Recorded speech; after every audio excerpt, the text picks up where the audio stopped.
Well, good afternoon, ladies and gentlemen. Apparently, I'm live again. Oh, yes. Still alive. Still got a bit of a back issue, but still here. Hello. How you doing? What are you up to? What have you been doing?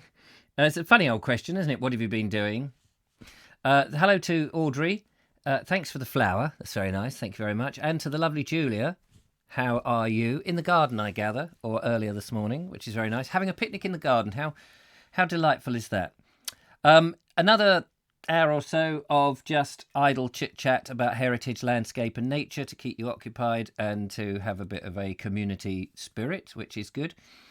I was listening to I just wanted to raise this, not that I want this to be in any way the feeling of the show, but I was just listening to the news now, and they were talking about this poor woman who had cancer and how her surgery was going to be misplaced. It was a whole tragedy story and stuff. And I don't want to dwell on that because there's so much badness going on at the moment. But it just irritates me, the presenters on these programs, and they always ask this same question. So they had she's in this terrible situation. She needs this operation. She can't have the operation because of the virus and the hospital and because she'd have to go on immune suppressant, and so she's in a very difficult situation, which clearly is very upsetting. And that why is it that presenters always then say, and how do you feel about that? And you just shout at your radio going, how do you bloody think they feel? Obviously they're not very happy about it. And if I had hair, I would pull it out. So instead I just have to tug at those strands that come out of my bottom instead of out of my head. I've no follicles left. It just drives you bonkers. People arriving all the time. Hello, it's lovely to see you. We have Ed Loud. Good afternoon. Ed, why aren't you at work? Oh, no, sorry. We're all off work. Yeah, I forgot that. Leslie, sometimes you just think, is this really happening? Is this really happening, or are we just all skiving? One big global skive. Well, obviously, not everyone's skiving. People are working. I don't know, I'll say some funny things. Andy Stacey, good afternoon to you. And thank you so I should have brought it in the studio, and I would run out and go and get it. What a fool I am. Thank you so much for the key. That arrived today, and the money, which is very nice too.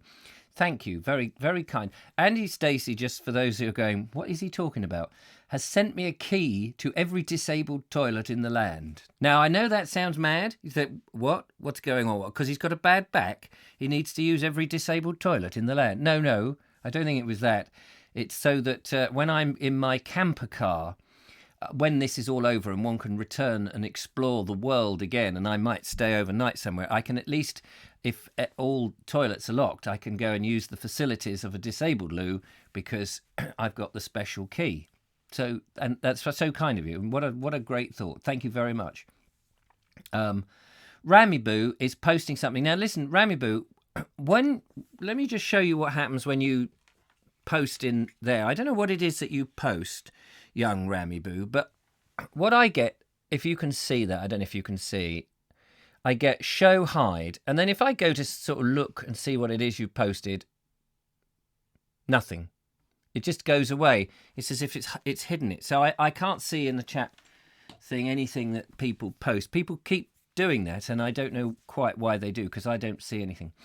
But anyway, it's nice to see you, Lisa. What time of day is it where you are? It must be first thing in the morning. Philip Cracknell, greetings to you. Leslie Couch, greetings to you. Graham Roffey, working from home, sitting in the front garden, thinking of doing a video to send to you. Graham, that would be absolutely fantastic. Do that for the Vogue show. That would be lovely. Irene Potter, hello to you. Nice to see you. Audrey, we've said that. None of us have a life at the moment. I know it's all on hold.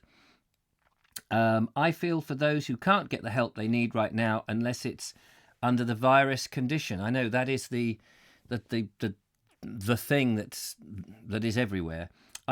Funnily enough, I've spoken to somebody I know. I'm not going to mention any names, and they are a very good friend of the lady who is in charge of the hospitals, these new Nightingales, or one of the people in charge. Anyway, I'm not saying who and what.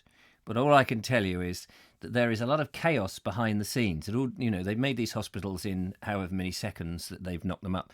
But the politics with small c's, apparently, is an absolute nightmare. But I'm not saying who or what or anything.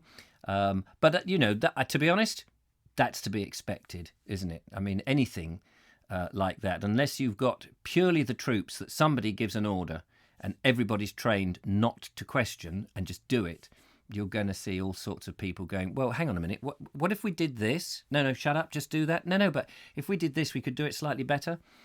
Everywhere, though, is like that. So, why would anyone be surprised? Ed Loud says, haven't got a job anyway. Oh, right, fair enough. Sorry, put my foot in it there, didn't I? My job was looking after Grandad. So my job died with him. Oh, bless. The huge insult is dole money is more than a carer's insult is more than carer's allowance and has to change. Yeah, no, that's how interesting is that. So in other words, looking after Grandad, you've got less money than if you just sat with your feet up watching or playing games all day or whatever. Jared Mayrich from Oregon. Sorry if I can't pronounce your name very well. I have this strange quirk that if your name's not John Smith, I struggle to pronounce it. Mr. Great Plum managed that. Hello, Matthew. How are you? How are the kids? Are they still knuckling down to work in this hot weather? Must be very warm in that tent of yours. Leslie, I might be the emotionicon thingy. Oh, it might be the... Oh, okay, fair enough. Is that to what Ramiboo was posting? Yeah, maybe I didn't see that. Jared Merich, 6:02 on the Pacific Standard Time.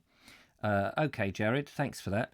Local Clown, hey Richard, how are you? I'm getting better. My back is still a little bit tight, but it is improving. I went out this morning. Stupidly, I went out this morning. I don't know if you've heard this elsewhere, but I went out this morning to try and do a walk. My back was tight, and I thought, well, the walk would do it some good. So I went out, and it started to tighten up even more to the point that I could barely walk, and so much so that I did get back. But I did make a video, which will come out tomorrow. I've got to edit it this afternoon. I've taken it easy. I have taken it very easy this morning. Ouch. I've been sitting reading, I'm just looking to see if the book I've been reading was included in my books that I was going to talk about today, but clearly it's not. But never mind. Kingfisher, hi Richard from Brum. How are you up in Brum? Jonathan Hassock, hello from Vermont, where we live in Cornwall, next to Shoreham, both named after your hometowns. How fantastic to live in Cornwall and Shoreham. The proximity of those is fascinating. Of course, I've been to both of those over here, but neither where you are. We've got Morton Lewis. Hello from Madrid. How's it going in Madrid? Local Clown and from Worthing. Nice to see you from Worthing. It's lovely down here in Worthing. Of course, we'd all like to be on the beach, only... no doubt there will be a military boat going up and down the beach with its camera and stuff pointed at anybody who dares, if they're on the beach, stop for 5 seconds to appreciate the sea.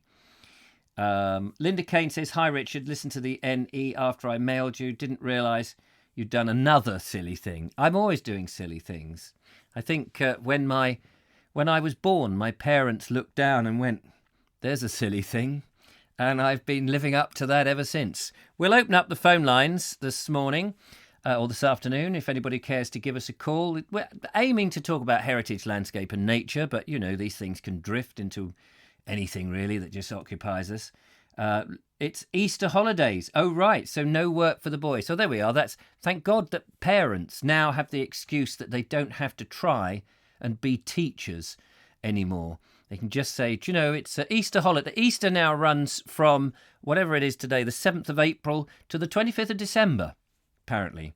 That is now the new Easter holidays. And that's going to be such a great tradition that we're going to keep that for the next 10 years. I think that's going to be great. Parents are now screaming at me. Susan Olson says to Ramiboo, good morning.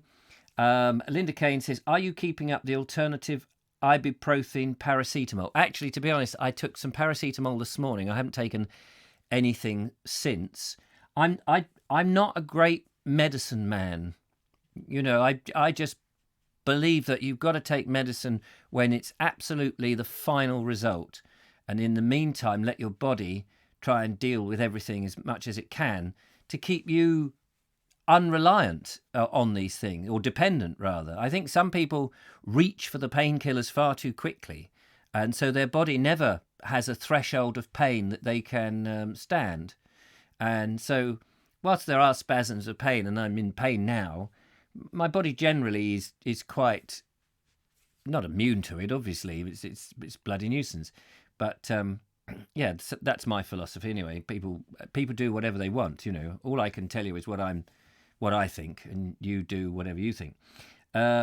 Michael says good morning, or should I say good afternoon? It is afternoon where I am.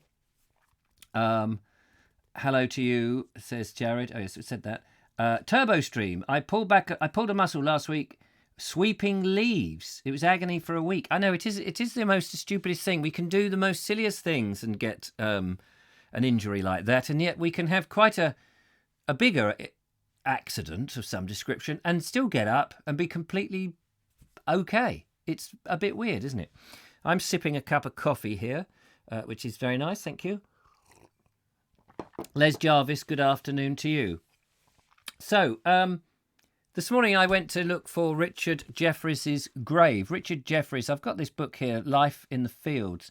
Richard Jeffries was a naturalist and a philosopher, a novelist, and a reporter. He used to write essays and books in the later 19th century. I think he was born in Coates near Swindon in Wiltshire, and I think he lived round London way or somewhere for a while. But he came to Worthing, or in fact Goring, towards the end of his life, and he was only young.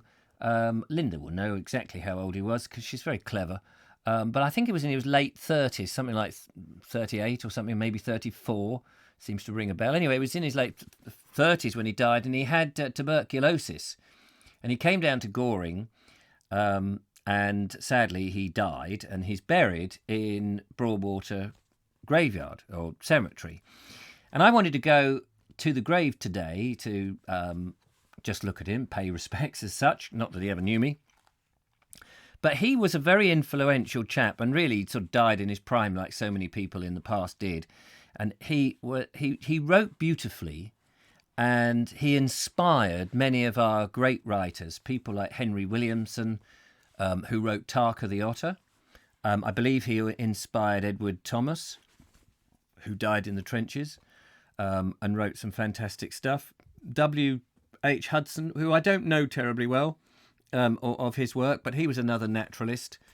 And and Richard Jeffries was really very much one of the first people who wrote what he saw in such a poetic way that made people look at the stuff in a completely different way, in a way that it wasn't taken for granted.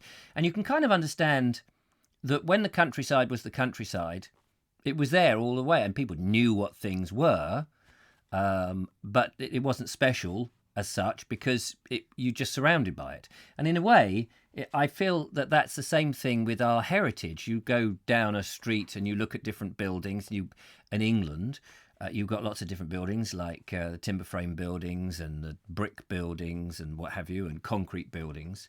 And we just take all the history that we've got completely for granted because it's there all the time. And it isn't until someone says, yeah, but wait, just pause for a moment. Look at that. Look at the beauty of this. You see how that flower sways in this way and it doesn't do it over there. Or look at the way that arch and that window is like this. And I think when you actually stop people and people then start to go, well, I'm buggered. I've never noticed that before. It's right in front of me. It's been there every time, and I've never seen it. And I think that's the sort of thing that Richard Jeffries was trying to do, was just trying to get people to look at this wonderful world, this country, the landscape, the nature and heritage. And he's buried there in a graveyard just up the road from me. So I tried to get up there, and I bloody failed, didn't I? Failed miserably. Do give us a call, 0793 4746 790 is the number. It'd be lovely to chat to you about anything, really. How you're getting on, whatever you're doing. But I've got some books which I'm going to just got to have some excuse to do the Bald Explorer version of the Vogue show, as it were, our live. Talking of architecture, one of the very useful little books that I've got here, which of course I don't take out with me, and I ought to. I never spend enough time actually on location, which is a shame, is called The Country Life Pocket Guide to English Domestic Architecture. Let me, here we go, so you can see it. And it's a lovely book in as much as it slips in your pocket, but it just explains everything to do. I'm doing this with one hand. So we often have a joke about clunch on the Vogue show, but actually clunch is a real thing. The lower and harder chalk deposits which were used as walling material for barns, cottages, etc. from early times. The weather-resistant qualities of clunch are poor, but the medieval habit of applying frequent coats of lime wash built up a durable skin and so retarded disintegration. And there is a bit of clunch. So if ever you want a bit of clunch, you know where to get it. But it's a lovely, it's a lovely little book, a rotunda. Here we are. There's a picture of a rotunda here. Oh, that's nice. Nice little bit of architectural feature that I guess from the Georgian period, 17 something or other, I'm guessing. A rotunda in the 18th century, it says there. There we go. Garden, Roman iconic order supporting a dome. And just for me, of course, I want to learn all this stuff. I never get enough time, but I want to learn all this stuff so that when I'm out on my walks, poncing about, saying, "How look, that tree over there, it's a nice beech tree, and that's an elder, that's an alder. And over there, look, a lovely rotunda, Romanesque with Ionic order." So, I can sound like I actually know what I'm talking about, which most people, I think, have realised I haven't a clue what I'm doing. And it's funny I say that because just before I started the show today, I thought, there's that thing, isn't there, the impostor syndrome. And I was feeling we're 50-odd people away from 10,000 subscribers on this channel, which is amazing, in less than 3 years. And people are coming in, and you're all watching this. 49 of you are watching it. 13 of you have put likes up, which is very kind of you. The rest of you can put likes up if you wish. And I thought, oh God, I started to get this imposter syndrome because it's become a bit popular. And I thought, oh, I wonder what... do I really know anything? I don't really know anything. And I started to get a bit nervous, which is a bit weird.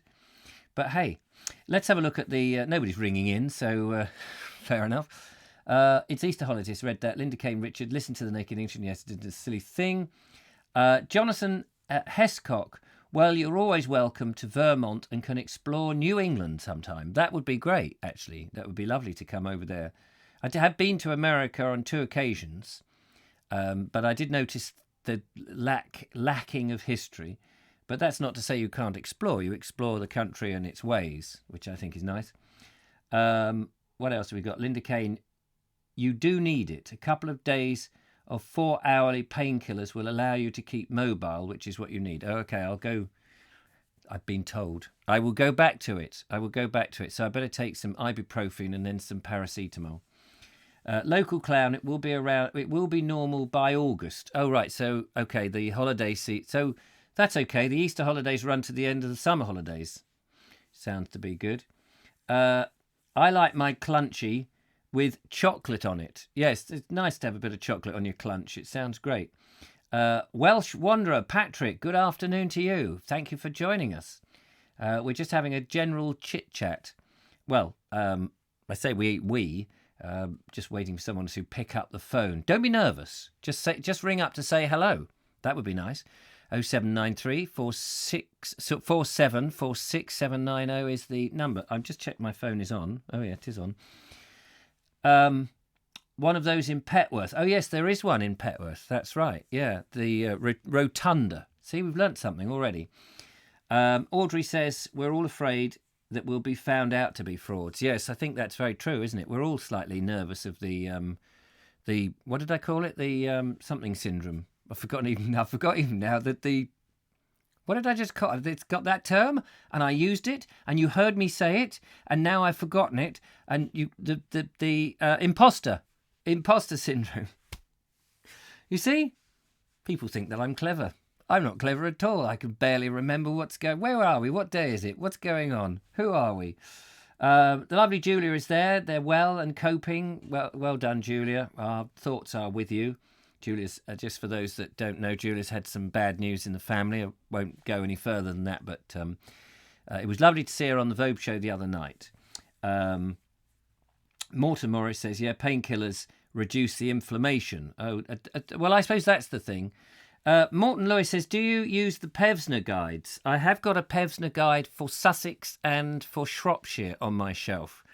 But again, I can't just dash round there anymore because I've been a bad boy and not taken the inflammation reduction pills. Let's have another look at another book that we've got here. This one is a very nice book that I got when I was doing my research. I was telling you yesterday about the wartime farm story about the girl whose name now, the heroine whose name escapes me, in Blue Skies and Vapor Trails, which I started writing, and I wanted to research. And this one, Heartbreak Farm, fascinating story of a farmer and his farm in wartime, as it so rightly says, written, I think, by the wife of the farmer. And it's got some amazing illustrations in it. And the things and the stories that they tell in the 1940s, you know, look at this. Beautifully put together. And I read this all the way through, and they talk about the flowers. Look at this, the flowers here. Sorry about the wire, which won't go away. And the root vegetables and mangels, turnips, Swedes, and the stuff that they were doing by hand. Labour intensive to grow and harvest sustained animals through the summer. Just very beautiful, but very hard story. Here we go, look at that. The scythe, cutting stuff by hand. And I remember they had the agricultural, I forget what they called it, the Aggie or something. And so one of the things was that during the war, the farmers were being told by the War Office, by the Agricultural War Office, what vegetables to grow. And they would come and visit the farm. So farmer would know his land. He would know how fertile the soil is where and what was possible to grow. But in the late 30s, we had 2/3 of our food was coming in from overseas. And when the Second World War broke out, the convoy ships were being attacked, and there was this great fear that we wouldn't have enough food to feed everybody. And of course, we had Dig for Victory, and people were growing as much as they could. And so the government then decided that they needed to tell farmers who were just making enough to get by, really. And they were telling farmers, look, you've got all this land here that's not really operating at full capacity. We want you to do that. And in the book here, he talks about how the agricultural men came down. And if the farmer didn't do as they were told, they could effectively get rid of the farmer and put in another farmer on the farm and make them grow. And there was a lot of, and so there was a lot of pressure for these farmers to grow what they were told to grow. And he describes they came down to one field, which he knew was boggy down at one end and was useless for pretty much most things. And the farmers and the agricultural men came in, they said, well, we want this whole area of growing potatoes. And he said, well, won't grow potatoes. And they said, it will. You've got to grow potatoes. We need X many tons of potatoes, and you will do it. And if you don't do it, you'll be evicted, and another farmer will go in who will do it. And the farmer watched the agricultural men go and sort of rolled his eyes, saying, they won't grow. And of course, he tried to grow them, and they didn't grow. And I think in the end, he did get thrown off the land because it was a real struggle. They had horses and things they had to sell and get rid of, and the whole it's a that's why I think it's called Heartbreak Farm, because it was quite a sad story, but a fascinating insight into what am I trying to do? I'm trying to turn. Beautifully written. Can we have some stuff on Francis Kelvert in Shropshire and Roy Hudd? Roy's sad death has gone fairly unacknowledged due to the crisis. Great musical historian. Oh yes, I did used to listen to some of the Hudd lines. He was very much old school stuff, wasn't he, Roy Hudd? He wasn't overly my favourite type of comedian, but he turned up and did so much. A very admirable bloke. I don't know that much about him. And Francis Kelvert, tell me more about Francis Kelvert and who he was. That would be interesting. Rami Boo says, not necessarily. I've been on... Oh, you're talking about stuff. Ministry Ag. Oh, yes, the Ministry Ag. Agricultural men from the ministry. Yeah, they sounded rather grim. This book here, do feel free to call. I don't want to be pleading for somebody to call 0793474674670, but it just makes for interesting conversation. This book here, was my dad's actually. He's had this for a long time. It's a bit out of date now. Not that the subject matter is terribly out of date. Circles and Standing Stones.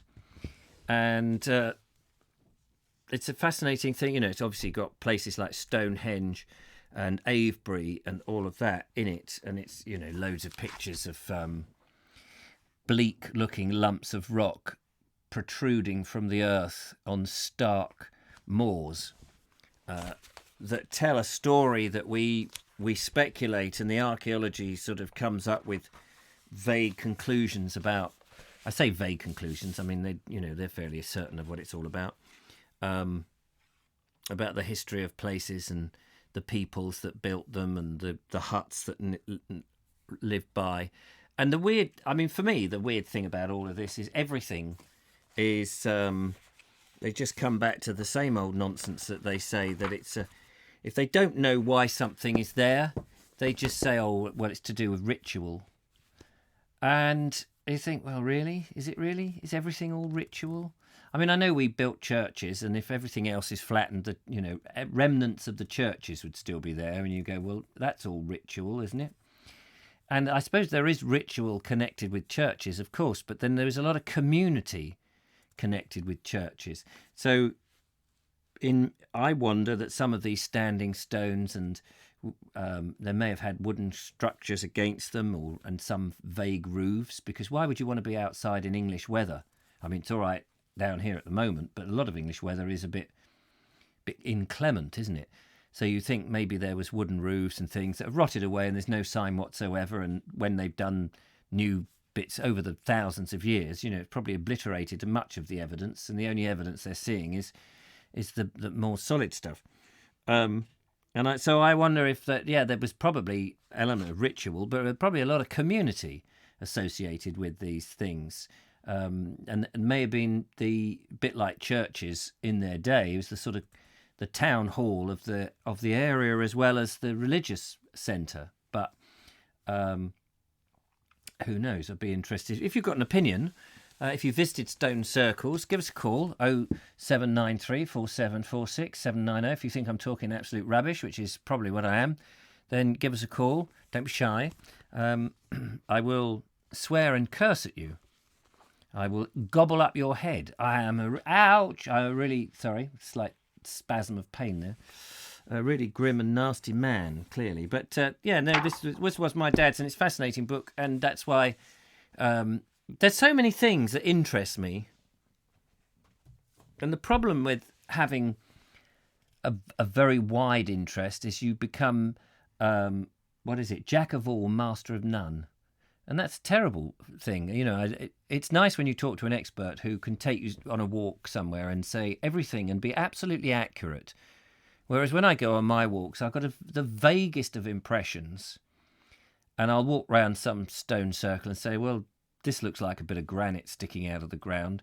And it's not. It's oolithic limestone, because it's in the Cotswolds where oolithic limestone is prevalent. At least that's what I think. But I'm not an expert, so I may have got that all wrong. The Cotswolds is very nice, though. I'd love to go back there. What have we got here? Sean Lynch says, hi, Richard. I'm interested in the man who painted on the walls in your area. You've shown him on a few of your walks. Oh, Horace. I can't remember his name. Somebody out there will know. Horace. Yes, I remember him as a child when I lived in Horsham in Sussex and used to come down to Worthing, 20 miles south, on the beach. My father, who was somebody who, what would you call somebody who does the same thing? A traditionalist, I suppose. He does the same thing. He did the same thing every time we would go to the beach, it would be the same beach. It would be the same town. It would be the same beach, right on the same windbreaks or water breaks. And he would never vary it. Once he'd found something, he would do that inevitably. So that was maddening for my mother. But anyway, we would come down to Worthing on a regular basis, and there would be this very strange individual dressed in a blazer with what looked like a brand new bicycle, a boater, and a red nose. And he looked like a 1920s toff, I suppose, standing there with white gloves, waving everybody. And the rumour went round, I remember, and I don't know how accurate this is, that he had won the pools. He'd won a lot of money or inherited a lot of money, and it had gone to his head. But he would wave and all of this, but if you got near to him, he would curse and swear like a trooper. I only knew him as Horace, but Burlington Bertie, says Linda Kane on YouTube. I suppose that's what he's modelled himself on, but his real name was Horace somebody or other, as far as I know. Connor's Dark Corner. There's a chapel near me set to be demolished, sadly, as Arran Council have been told that it would cost too much to upgrade it, but it's pretty upgraded already. Oh, right. I wonder where that is. That's, these old buildings, once they're gone,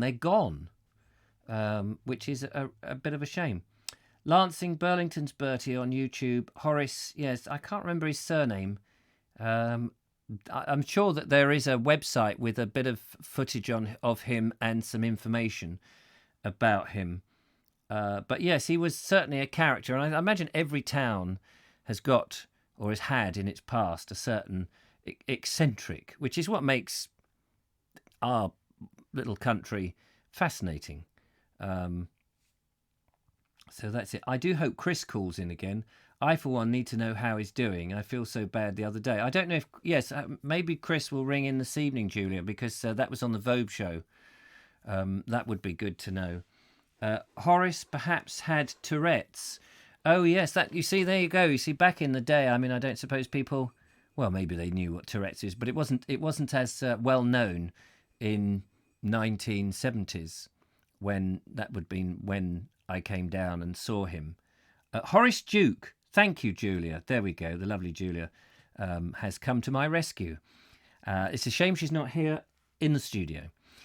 Jeff Kellison says, I was reading about him last night on Google and trying to find a really good picture. I'm thinking that Horace needs to mysteriously sprout up in Montesano in Washington. Montesano? Ed Loud says, every town has a village eccentric, and if you think yours doesn't, it's probably you. Excellent. Love it. The tube video shows him at the roundabout. Oh, yes. And is that the roundabout? That's at... what is that? Donington, is it? Donington roundabout. What's the area called? I ought to know this, but it's something like Donington, isn't it? Where the big cemetery is. the Worthing Cemetery in Findon Valley. Is that it? You've got Salvington over one side, but that little area as you come up where the A27 crosses, and there are some fascinating little flint buildings in amongst the 1940s villas in there. Linda must know that. Horace Albert Duke. Oh yes, there we are. I knew it was. As soon as you said that, I remembered the name. Horace Albert Duke. There must be more information about who he was and where he came from and what happened to him. But yeah, he was a very curious man, and he would, he'd cycle around on the bicycle, and he would be stationed at different places, but incredibly memorable. Let's go to another book then. This book I've had for some time. I went round Broadwater in one of my videos, which is just up the road from me, and it's a lovely book. I wish I'd read it. So many books on my shelf that I wish I had read. I've read bits of it, but you read bits and then you forget because you're doing it all the time. But what I wanted to show you was, you see, if I didn't not have to, because I don't have to do any of these things, but if I didn't do the live streams and trying to get as much content out and spent more time on a video, one could make a very nice video documentary about any of the subjects that I've got books on. And you could pull out that information, visit the place, study it, make some fantastic things. And I could do a lovely documentary, on Broadwater. You've got old tithe maps by the looks of things here. Oh, sorry, put the wrong thing on. Old tithe maps here, which shows you the field systems. So where's the church? The church is somewhere down here. And then this is the road up. And then it looks like that's Worthing Manor, isn't it? Oh, wait a minute. Worthing Manor. Oh, yeah. Tevill Pond. Wait a minute. This is down in Worthing. I was going to say that's Worthing. Slightly confused. So I live somewhere around here near what is Tevill Pond. Well, that's no longer there now. That's not. That wasn't the map I was looking for. But it doesn't matter. It's got lots of pictures of the old buildings, which how they used to look back in the 1950s. It's quite amazing. A nice, much simpler time. Much, mind you, we're looking at photographs not showing people suffering from tuberculosis and pneumonia and the filth and the rats and the diseases. And actually deserted streets, pretty much like today with coronavirus, in actual fact. There's a lovely picture on the front. Anyway, my point being, I suppose, is that there's so much in this country, and I've got so many. I would love to do a documentary on that sort of thing, but it would take a month or so to put it together, and you're not going to wait a month for me to put something, and I wouldn't have time to do anything else, because one's got to read the book, digest it, make all the notes, go and visit the place, work out how you're going to do it, then present it, rather than in the vague way that I do things today. Kay Dean says, "Hi Richard, hope your back's feeling better." It is, well, up and down really. To be honest with you, I've been told off for not taking my medicine, so I'll have to do that.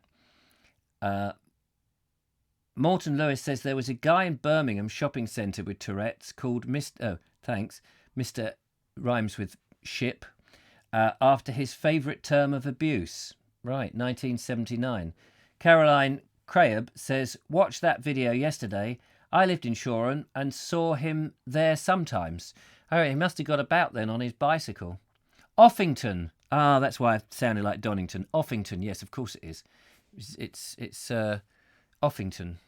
Yeah, thanks, Linda. I think Linda knows stuff. Linda should be presenting the show on history, heritage and landscape, not me. I know nothing. Ramiboo's going. Bye. Or is she referring to something else? Nigel Sadler. Oh, what am I missing? Not very much. We're waiting for somebody to call in, to be honest with you, and help me out here. This is supposed to be a communal chatting show, but I guess people are a bit nervous. You should do a little documentary bit by bit, says Michael Angel. Yeah, it's very difficult to do that. When I do my documentaries, I'm an all or nothing man. That's the trouble with me. I either want to put absolutely everything into it and spend and do it really, really well, or I want things to be incredibly loose so that I don't have to, I don't like halfway measures. So like with today and this, I just switch it on, sit here, prattle and talk to you. We all have a good time, hopefully, and that's that. But if I was doing a bit, whereas the Vogue show, I tried to make it a little bit more panache. It's not a lot of panache, to be honest with you. But the documentaries I make, when I do them properly, I like to really do them properly, and because it satisfies my soul that way. Whereas when I'm just doing a walk and you think, well, okay, I can swing this, because it's even easier to swing it now because we've got this lockdown system. So people aren't going to be too hard on me if it's just me and a camera going, oh, look at this, and I don't know much about that, but have a look at this. I feel an imposter when I'm doing other things where people say, oh, but Richard, you didn't do your research. And you think, oh, no, it's true.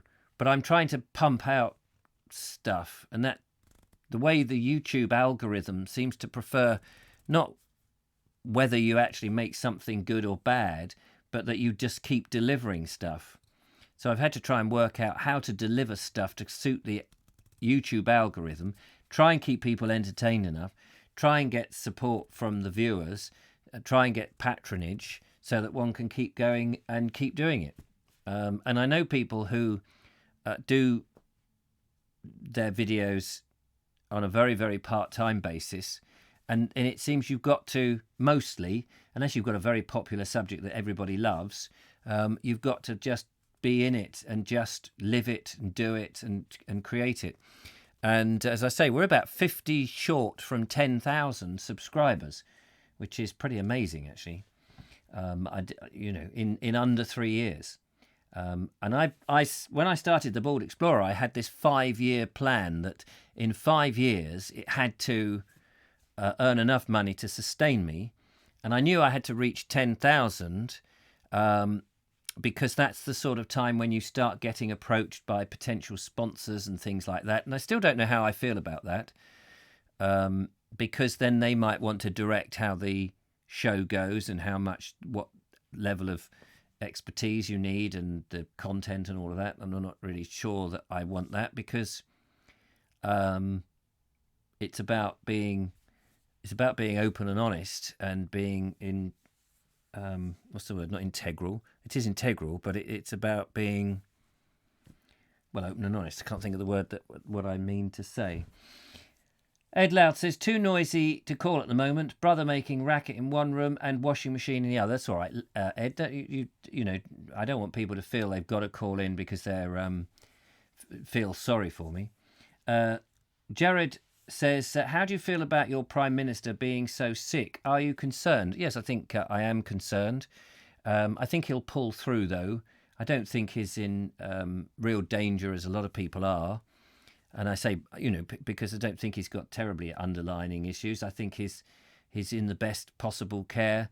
He may be away for another week or so as he gets back, but I think he will come back, and I think the nation will rise up to support him. I think it'll be something that, even though it's absolutely horrific for him now, I think people will see him as a brave soldier, and of course he is. He's got it and he's fighting. You can't knock someone who is fighting for their life, and hopefully his immune system will beat it off. He seems a very high-spirited, determined person. I just think probably a bit like me, he believes in what he wants to do, and he's probably worked too hard. We have a call. Somebody has felt sorry for the Vogue. Let's find out who it is. Let's bung the headphones on. I can't move terribly fluidly, actually. Hello to you. Hello, Richard. It's Matt. Hello, Matt. How are you? I'm very well. How are you? This is the lovely Matt, who is on the what we loosely call, well, we don't loosely, we actually do call it the SMT, the Senior Management Team, up there in Reigate. And Matt, of course, has appeared in many of the videos. I have. And now you're working during the lockdown at home, Yes, presumably, and looking that's after the right. kids. Yes, fortunately today I'm off. I'm actually on leave because it's the Easter holidays. So Aye. I take a couple of days leave. My wife's working today. Angie's working. She's a social worker, so she's actually out on seeing some kids at the moment. Now, But I've got the boys at home. so your wife, Angie, a social worker, that's must be a very tricky time now. It is. It is. Yeah, I think it is a tricky one. So, she only has to go out to those that are in most need at the moment. She's doing a lot of FaceTime calls, a lot of video calls, but she Yes. does have to go to some families. But So so in that case, you know, she's seeing the worst situations every day. How does that affect her when she comes back? it can be pretty tough, Yeah. as you can imagine. And some of these families, of course, are trying to do the best that they can do as well Yes. under difficult circumstances. But yeah, I mean, these kids that she's seeing are the most needy at the moment, and the ones that obviously sometimes being all cooped up, it's difficult. Yeah. No, I noticed that on a slightly different note that they reported that there's a 25% increase on people calling the women being battered by husbands That line. Yeah, the domestic helpline thing, Yeah. which There we is go. yeah, and I think that's unfortunately that's the sort of thing that will happen when everyone's In lockdown. Yeah. in lockdown. But Yeah. but there we go. But But on happier news, I'm yes. out in the garden. Oh, yeah. Lovely. I'm with Josh at the moment as well. Josh is actually we're just doing some we've got lots of stuff getting ready for the allotment, and we're actually just planting some runner bean seeds because we realised we hadn't done that yet. Oh, right. So Hang on, if I put you on speakerphone, is that going to work for everybody? let's try it. Say hello, Josh. Hello. Hello, Josh. Hi. How are you? Yes. Good. Are you bored with staying at home most of the time? Yes, definitely. Would you like to go back to school? Yeah. Would you? Yeah. I normally like school, to be honest. Oh, right. And because I suppose one of the things you're missing apart from all those lovely teachers teaching you stuff day in day out is your friends. Yeah. Yeah, definitely. And I guess that, you know, do you do FaceTime with your friends? You've done some stuff on the Xbox actually, haven't you? Right. Yeah. Yeah. We've tried to. But just Yeah. that physical, being in somebody's physical presence, you know, so you can muck about and push them over and all those sort of things. Yeah. Is quite nice. But your dad, I think, is a splendid example of a dad because he keeps you busy all the time, doesn't he, Josh? Yeah. We try to. Try to. I mean, I'm sure you've got friends whose fathers are quite not as determined to keep you occupied because you know your dad takes you out at weekends. I've seen the videos and the pictures where you're visiting National Trust properties and woodlands and you know all that sort of stuff. It's fantastic. Yeah. But you do miss all that, don't you? But you are getting out a bit every so often. He's out on his bike, aren't you, most evenings? We go for our daily exercise walk. While it locks its pedals. Yep. Although I've done something to the, I tried to put the new tyres on the back wheel, and since I took the back wheel off and put it back on again, the chain doesn't stay on very well. Oh. So that's my fault. Yes. But I'm useless at this sort of thing. Yes. Are they 5-speed gears? You've got an 18 gear bike, Yeah, haven't you? yeah. Yeah. 18. Blimey. Yeah, it's got 6 at the back. Oh, so I watched a video that Gabriel sent in. It was talking about bikes, and he said they were bikes with the gears at the front. Yeah, that's right. So you have on Josh's bike, you've got 3 by the pedals and 6 at the back, so you can do 18 altogether. Oh, yes. Mine's got cogs where the pedals go. Yes. Yeah. Oh, right. I thought he meant that there were another set of derailleur gears on the front wheel as well. No, so you have not on the front wheel. No. So you have them where the pedals are, and Yeah. then you have them at the back.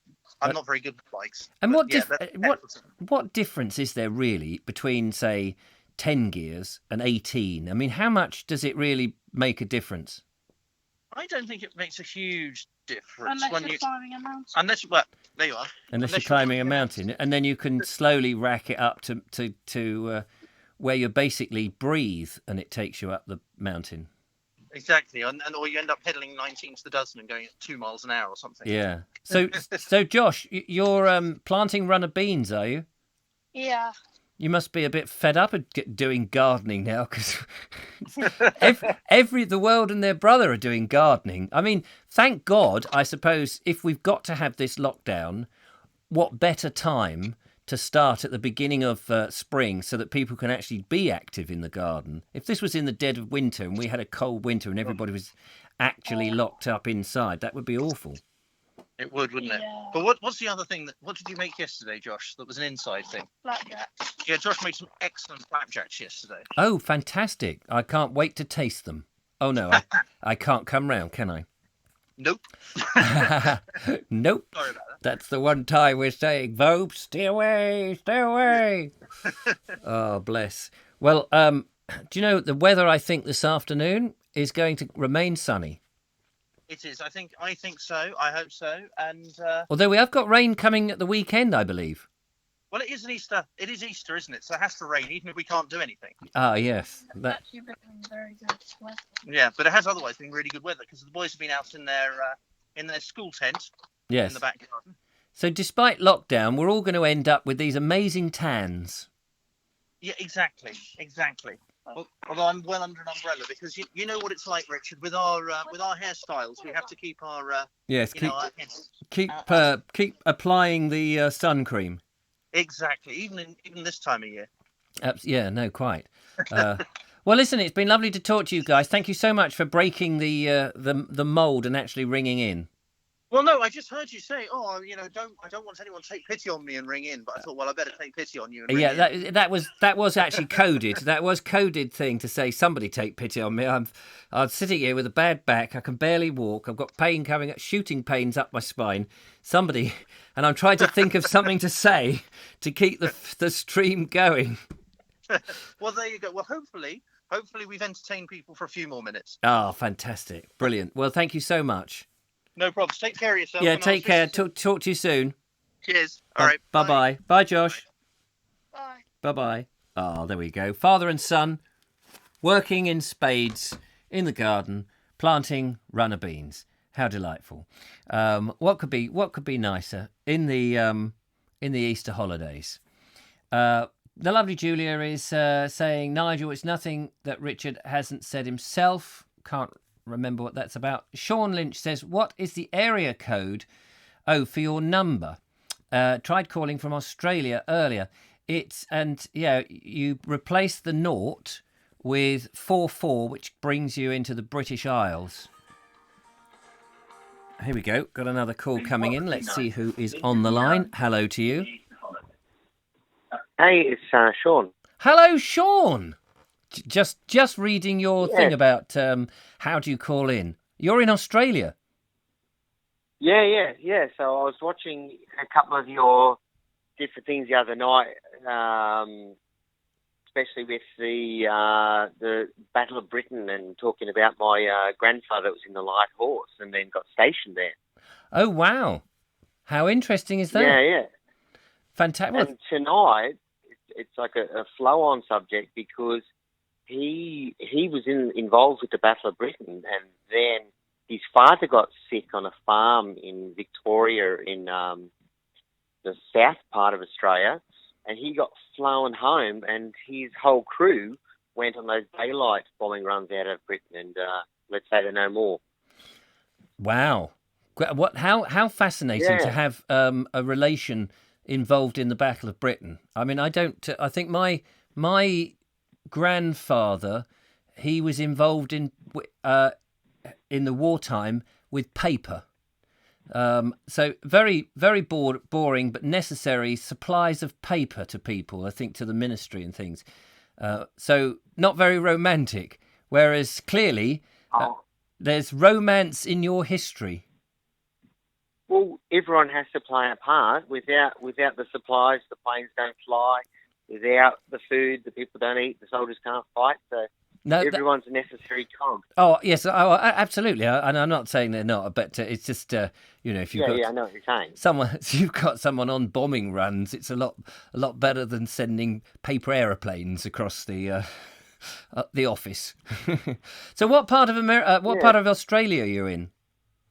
So I live in Townsville, which is a garrison town or small city up in North Queensland. Oh right. Oh okay.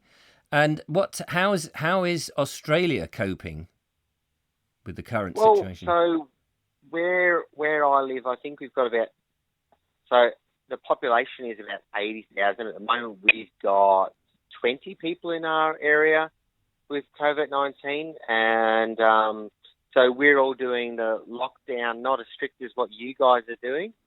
But yeah, everyone's generally doing their part, and tomorrow I'm getting out to actually sort of take a bit of your lead and do a solo walk and check out some, because this place used to be a target for the Japanese, so we've actually got a lot of bunker systems here. Oh, so right. We're going to check it out tomorrow. Oh, that would be interesting. And I suppose you must be, coming out of autumn, are you? We are just finishing summer. Oh, just finishing summer. Yeah, so it's starting to cool down where I live. I think overnight, the nighttime temperatures are getting down to the low 20s, so it's actually not too bad now. Yes. And how did the fires, we heard nothing, about Australia recently than all the fires that were on. And I guess that's at the beginning of the summer.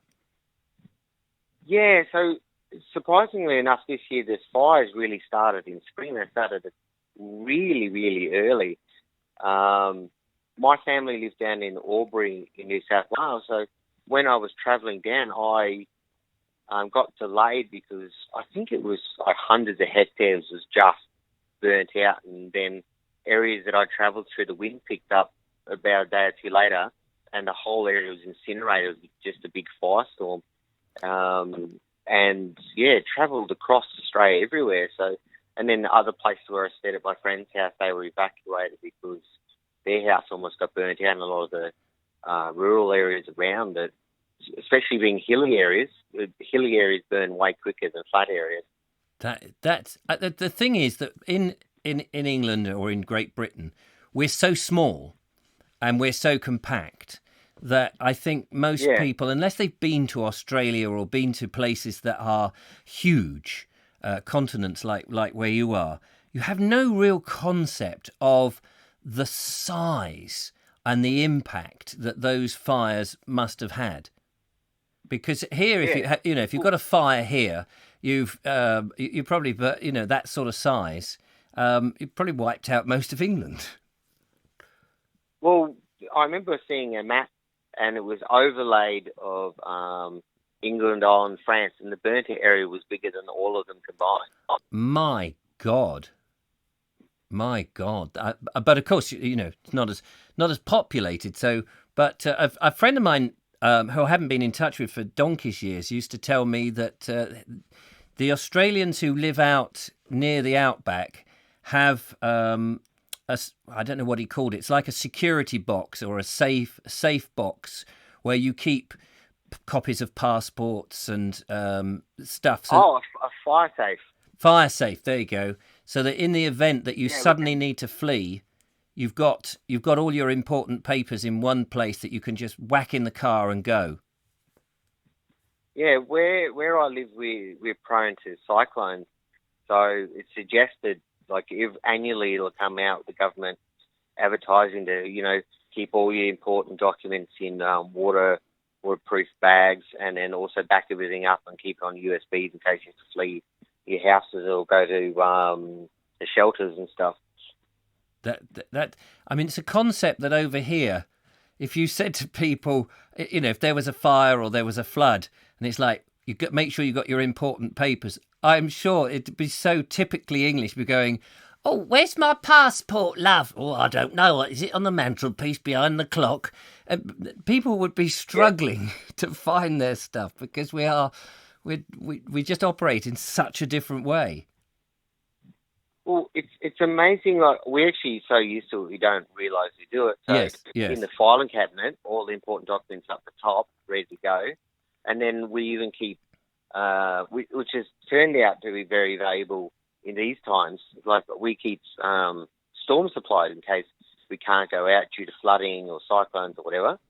So I was already personally prepped for this whole thing, which has been really handy. Yes. It's interesting because when I made a video about I don't know, a few months ago, and it was about what would you keep in the back of your car if you went camping, and what would be the minimum requirement for over here, and it might be a bag of tea, and a little stove or something. But the people from America and possibly from Australia were coming in with all these amazing things like special knives and special camping equipment that you would have. And of course, when I said to survive a night over here, because you're never more than a couple of miles from a little corner shop, so you're never really going to perish or anything. But of course, in the great continents, when you're in the middle of nowhere, you are quite literally miles from anywhere, and so you need a hell of a lot of stuff. And it's that perspective, I suppose, that is very, very different. Well, if you ever hear an Aussie say, I'm just going down the road, don't believe them, because I normally refer to that. And to drive to my parents or my eldest kid's house takes about 4 days. 4 days? So it's to get it's a bit of an out-of-the-way trip to go via the kid's house to the parents' house. It takes me, I think it's 4,200 kilometres. My God. So so I'll normally do that over roughly around 4 days. And I just camp on the side of the road, just find a nice bit of scrub, set up the swag and the awning on the ute. Yeah. It's so different. It's so and what is strange is there's all these anomalies which are, these comparisons which are so different, and yet here we are having a conversation. You're on the other side of the world. We're over here having this marvelous conversation that we completely understand each other, and it's amazing. Yeah. Back to the subject you were saying about what you'd throw in the ute. I normally keep a 20-litre jerry in there of water. On my travels, I found one dude that had actually he'd been mugged and left in the outback, and I brought him to a cop shop, or police station, sorry. And another lady had broke down, and I used the whole 20 litres to get her to a house, filling up a radiator. Oh, right. So, yeah, if you're going to carry anything, it's water. Water, yes, absolutely. Wow. Picking up somebody who's been mugged and then left in the outback. That must have been a sorry state. Yeah, he was saying, I'm just going to walk down the road, I'm almost home. And I'm like, you don't look too well. So I threw him I didn't have a ute, and I threw him in the station wagon, very similar to your car, actually. Oh, okay. And I was driving. I said, where's this place? And I drove another, I think it was about 130 kilometres before I found his driveway. And he goes, it's just up the driveway. The driveway was 4 k's long. My God. It's amazing. Yeah. Wow. Sean, thank you so much for giving us a call. That's all grand. That's all grand. It's lovely to talk to you. Thank you so much for watching and joining in the chat. I'm sure everybody appreciates it. This thing is, it's a weird thing because we're sharing this global pandemic crisis, and it really does bring people together in a way that it's really unexpected. And it's just lovely that we can converse and have a laugh about other things as well. Oh, it's a blessing in disguise. So. Yeah. Well, listen, have a good night, I guess it is where you are. Yeah, it's about 2 minutes to midnight here. Oh, right, fair enough. Well, I hope you have a nice sleep. Will you have a hot cup of cocoa in Australia at night, or another beer? I'll probably neck a bottle of water and then go to bed, I think. Ah, top man. Well, it's been lovely to talk to you. Thank you so much for ringing. All right, cheers, Richard. You take care. Bye-bye. Right, cheers. Bye. Bye-bye. Oh, how amazing is that? Across the world, ladies and gentlemen, all the way over to Australia. This is what I love about this type of thing, this connection that we all have. Thank you for that. So that was brilliant. What are we doing on the time? It's 3:00 here in the UK. It could be a different time where you are. One has to bear that in mind. The Blocky Adventurer has arrived. Hello, Blocky Adventurer. Barry Stevens is out there and he says, this is interesting, Nigel. I hear conflicting info. Oh, yes, he's talking to Nigel about something. Do the Australian authorities think that the summer is helping to reduce COVID-19? Oh, that's interesting. Hear the idea that warmer weather will kill off the virus. I thought that they had said that in some of the hotter countries that it hadn't made a lot of difference. I thought the reasoning that we wanted to wait till the summer was that most of the other colds would have gone. Somebody on the line, let's find out who that is. Oops, a daisy. Hello to you. Hello? Call ended. Oh, that's a shame. Yeah, I thought the reason was that we're trying not to inundate the NHS or the hospitals so that we... all the other normal flus would have sort of died out by the time the summer came. But that may be wrong. Simon Brown. Hello, Simon Brown. He says, time for tea. I think it is time for tea. Nope, says Sean. I guess that's to whether the authorities know about the heat thing that we just mentioned. This is Josh on the phone. All right, Blocky Adventure says, this is Josh who was on the phone with Dad just now. Yes, indeed. Planting the runner beans. Will there be Easter eggs, do you think? Are the police still stopping people from buying Easter eggs? Did hear that as a bit of a rumour. I don't know if that's true, but if they really didn't want people to buy Easter eggs, surely the supermarkets and other outlets wouldn't be selling them, I would have thought. Why, surely if you're going to put anything in the shops, then that's for sale, people will go and look for them, especially at Easter. Well, we're going to end now. I need to go and take my painkillers because my back sitting here for any length of time is hurting. But Sean says that oh, hang on, here we are. This phone call is coming in one more time. Let's take the call. Hello. Hello. This is Matty from BBBC8. And we're putting... Hello, Matty from BBC B8, whatever that means. Very kind of you to ring on the show with your rather over-the-top jingle. My phone is ringing again. Shall we risk it? Hello? Hello, this is Matty. Well, that's Matty, who's desperately trying to get through. Now, I know that there is a way of blocking calls and also a way of actually remembering numbers, which I can now see. It's an 01434 393 178. If somebody wants to give them a ring, then we can upset them. 01434 393 187 is the number there. That's the thing that one can do.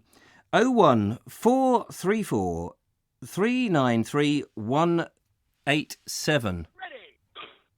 So it's playing a tape in. And where does it say there? Howl whistle? Halt whistle, wherever halt whistle is. So yeah, if you're going to ring and prank the show, you need to ring in with a private number, because I'm just giving your number out, seeing as you're pranking me. 01434. Oh, he's gone. No, he's still there.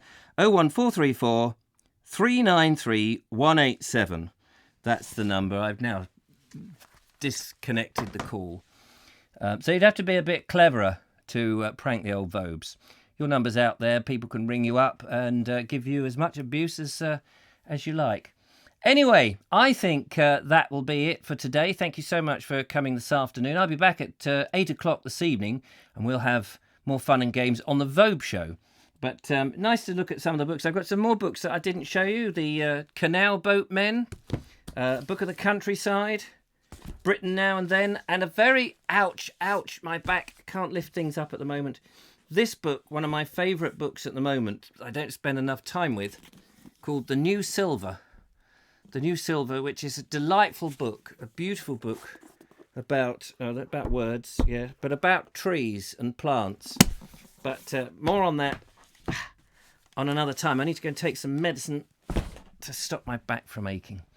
But there we go. See you later on. I'm going to go and edit a video. So we've got the lamest video I have ever made.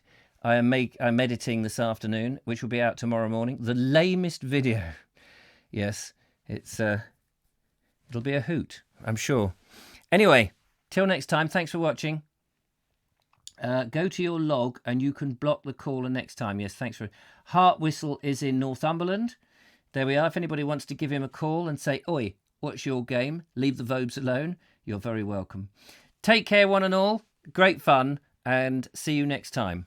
Till then, he says, whacking the mouse over to the thing to try and look professional. Bye-bye for now. Bye-bye.